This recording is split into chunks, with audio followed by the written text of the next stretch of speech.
O Tribunal Superior Eleitoral ainda vai analisar o recurso da organização do Lollapalooza contra a decisão que vetou manifestações eleitorais de artistas durante o festival. No último sábado, o ministro Raul Araújo estabeleceu multa de R$50 mil para cada vez que a determinação fosse desobedecida.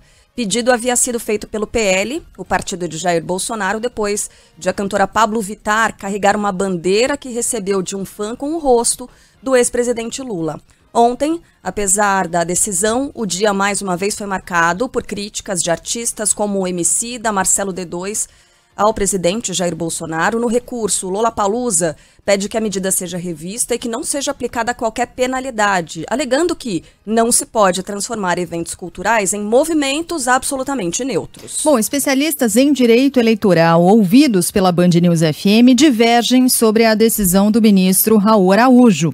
Na opinião da advogada Carla Karpstein, há um erro de avaliação do integrante do tribunal. São pessoas físicas, ainda que famosos, que não estão sendo remunerados pelos partidos para fazer campanha. Eu acho que a decisão está absolutamente errada. Elas não estão recebendo para isso. Para o advogado Antônio Augusto Maier, a apologia a um candidato, apesar de a campanha não ter começado, já configura pedido de votos. Não obstante haver liberdade de expressão, sim, como ela existe, mas o problema é que, naqueles casos e neste, o que aconteceu para o tribunal estabelecer a restrição e posteriormente a multa? Estabelecer um pedido explícito de votos, qual seja a apologia, a instigação à plateia.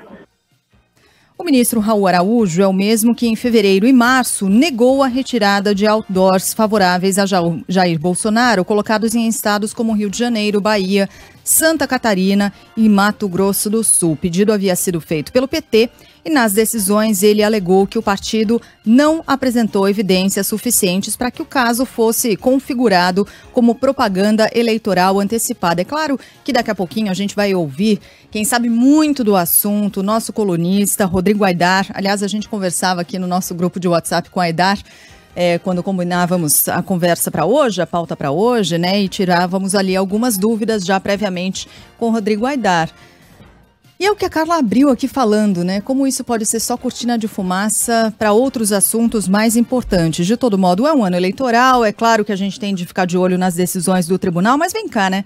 Essa decisão aí só serviu para que, no final das contas, ontem os artistas se mobilizassem contra a decisão do próprio tribunal.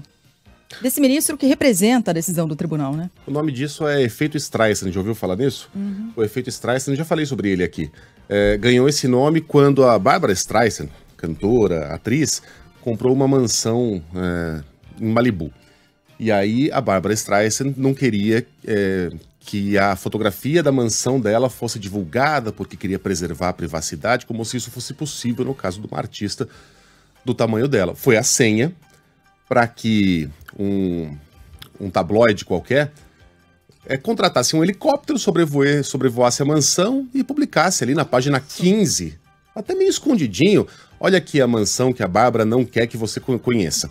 Ela é assim, ela é assado, ela tem aquela piscina, a gente consultou os corretores e parece que tem 25 quartos, essa é a mansão. Aí a Bárbara ficou fula da vida, foi lá e contratou advogado, meteu processo, porque agora eu vou acontecer, quero indenização. Resultado, toda a imprensa foi instada a falar sobre o caso, e aí a mansão estava com a fotografia na primeira página de tudo quanto era jornal. Então o efeito Streisand, quando você quer evitar alguma manifestação, alguma fotografia, alguma informação, e se utiliza de meios jurídicos para tal, e o resultado que você consegue é o efeito do oposto do desejado. Tá todo mundo falando daquele assunto que você não queria que fosse falado. A intenção subcutânea, na verdade, não é nem essa, né? É que a gente fale bastante desse assunto. Então, não é o contrário disso, outros. Na verdade? Depende do ponto de vista. Acho que da parte do PL e do presidente da República, né? Foi do PL que partiu esse pedido. A intenção é que a gente trate deste assunto, mas me parece que do Tribunal Superior Eleitoral... Não há intenção alguma, porque é só uma ferramenta que foi usada. Exatamente. Não há intenção. Isso é verdade. Então, eu imagino que a intenção seja... Cara, mas tudo bem a gente... Desculpa. Eu queria só complementar com uma informação de ontem à noite, que foi a seguinte, que é muito engraçada, né? Que um erro, a matéria do Marcelo Rocha no jornal Folha de São Paulo, um erro na elaboração pela campanha do presidente Jair Bolsonaro ao TSE quase impossibilitou que o Lollapalooza fosse intimado em tempo para cumprir essa decisão, que tentou censurar a manifestação de artistas no evento. Eles colocaram o CNPJ errado da empresa. E o oficial de justiça, ele foi primeiro pela manhã, não encontrou ninguém, depois foi à tarde, não encontrou ninguém. Foi só depois de muitas tentativas que finalmente foi entregue esse documento. É um ponto também engraçado, né? Infelizmente, pra gente falar sobre essa história toda. Mas quando você fala, Carla, não há intenção, porque é uma ferramenta, e é verdade, não havia ali intenção do TSE que não a tomada de decisão de um ministro a respeito de um pedido. Pronto, a decisão foi tomada, questione-se ou não, concorde-se ou não. O ponto é que a partir dessa tomada de decisão, aliás, quando você fala sobre o meio artístico, qualquer tomada de decisão que restrinja a atuação política, inclusive, dessas pessoas, o que você consegue provocar é o efeito contrário, é o desrespeito àquela determinação, tanto que a gente teve um monte de artistas, entre eles a Anitta, aliás, Felipe Neto, por exemplo. Não, eu banco essa multa de 50 mil reais para quem quisesse manifestar. Foi essa a reação. Decisões tecnicamente erradas e mal intencionadas foram feitas para serem descumpridas. E eu acho que a gente, como imprensa, Carla, aí chegando no seu ponto, não tem problema nenhum a gente falar sobre esse assunto, sempre pontuando que isso pode ser uma cortina de fumaça para acontecer algo mais, esconder algo mais importante que está acontecendo. Se a gente fizer essa pontuação, ótimo. Até porque não dá para ignorar um assunto desse sob o pretexto de ele ser um desviador de atenção, porque é um assunto importante, que envolve liberdade de expressão, que envolve as regras eleitorais e que pode criar prerrogativas muito perigosas. E aí eu faço uma provocação antes da participação do Aidar. Por que é que a gente tem uma legislação rigorosa, tão rigorosa assim, no que concerne a eleições? Por que o voto é obrigatório? Por que o brasileiro é tratado como bebê? Os showmícios foram proibidos há muitos anos, porque há o entendimento de que se você colocar um artista ali para cantar, você vai atrair o eleitor pelos motivos errados. E daí? O eleitor não é adulto o suficiente para saber diferenciar o que é um show, um espetáculo artístico, e do que é um movimento de pedida de votos? Não é adulto o suficiente para acompanhar eventualmente o show da banda preferida, mas não votar no mesmo político em que os músicos dessa banda recomendam o voto? Ou simplesmente não é adulto o suficiente para não querer participar daquilo? Por que a gente precisa de uma legislação que nos ensine como nos comportarmos numa época eleitoral? Eu acho que esse é um dos pontos que o Rodrigo Aidar vai abordar. E quanto à decisão do juiz, ela é errada porque, e o juiz sabe disso, isso é assustador, ela trata a legislação brasileira de agentes públicos. É político, é assessor de político, é candidato que não pode pedir voto fora da época eleitoral. Um artista pode, até porque nós nem temos candidatos ainda, todos são pré-candidatos, né? E mais, quem é que pediu o voto de verdade ontem? Quem é que fez, anteontem na verdade, quem é que fez um evento realmente político, um comício pedindo voto, com jeitão de campanha eleitoral, cheiro de campanha eleitoral, gosto de campanha eleitoral? Jair Bolsonaro. Ele participou de um evento de filiação do PT, não confirmou oficialmente a pré-candidatura à reeleição, mas fez um discurso de político, pedindo voto. Ele afirmou, por exemplo, que a disputa deste ano não será entre esquerda e direita, mas sim entre o bem e o mal. O nosso inimigo não é externo, é interno. Não é uma luta da esquerda contra a direita, é uma luta do bem contra o mal. E nós vamos vencer essa luta. Tudo isso aconteceu tendo ao seu lado figuras como Fernando Collor de Mello, Valdemar da Costa Neto. Tava lá o Magno Malta. Olha quem ressuscitou, o Magno Malta, que teve uma participação tão ativa na campanha de 2018, depois foi escanteado pelo presidente, que não garantiu a ele nenhum carguinho. E ainda como provocação deu o Ministério das Mulheres e dos Direitos Humanos a uma secretária dele, na época, que era Damares Alves.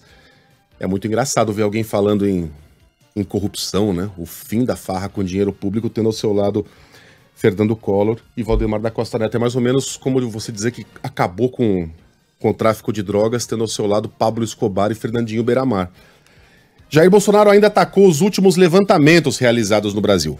Propaganda eleitoral é pedido expresso de voto. Não é implícito, a lei fala pedido expresso de voto. Então, a lei, inclusive, permite manifestação de pré-candidato. Sou pré-candidato, eu vou melhorar a saúde, vou melhorar a educação. Isso a lei permite. Falei aqui, aparentemente, são muitas manifestações de ouvintes que Bolsonaro se filiou ao PT. Até que seria engraçado. Mas a filiação foi ao PL, ao Partido Liberal. Para o professor de Direito Eleitoral Alberto Rolo, a propaganda antecipada não se aplica a nenhum dos casos, nem ao Lollapalooza, nem ao evento promovido pelo PL. Segundo ele, para que a prática fosse configurada, seria necessário que houvesse pedido de votos e isso não aconteceu.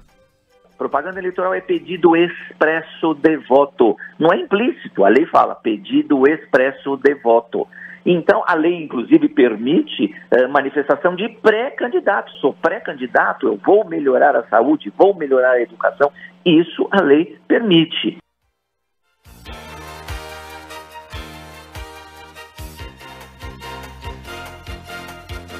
Cientista político e colunista da Band News FM, Fernando Schiller, afirma que, ao pé da letra, a lei não foi desrespeitada. Todo mundo leva isso com uma certa informalidade, né? Fazer um discurso político, né, não é necessariamente campanha eleitoral. Se o presidente Bolsonaro tivesse dito assim, votem em mim, não votem nele, etc., bom, caracterizaria explicitamente, mas obviamente há um grau de subjetividade.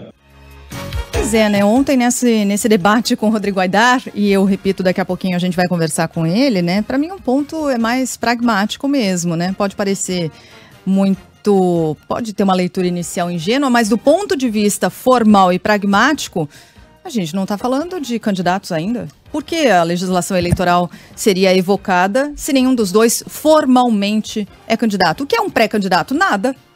Nada formalmente, do ponto de vista da legislação eleitoral, nada. É tão candidato quanto a gente. Eu gostei de ontem a analogia que a Sheila fez. Ele é tão pré-candidato quanto eu no grupo, né? Ele é tão pré-candidato quanto eu, mas e aí? Né? Que peso isso tem para a legislação eleitoral? Se eu chegar aqui agora, dia 2 de outubro, pessoal, votem na Sheila Magalhães para presidente. Eu vou estar cometendo um crime eleitoral? Como? Se a Sheila não é candidata, não será candidata. Mas ela tem tanta possibilidade de ser candidata quanto qualquer brasileiro, em tese, formalmente dizendo. Então como é possível fazer propaganda eleitoral a alguém que não é candidato? Já é filiada ao PGN. Já é filiada ao Partido da Genitalia Nacional, ao Partido da Grande Genitalia Nacional. Isso. PGGN agora. PGGN. Então, expliquem aí como é possível você... desrespeitar uma lei que vigora somente num determinado período, sendo que nós não estamos nesse período. É tudo tão complicado. Quando você cria muitas regras, né, para legislar sobre a vida pessoal. E quando elas não são claras, pessoas, né? E elas não são... Você fatalmente vai cair em contradições. Esse caso é cheio delas.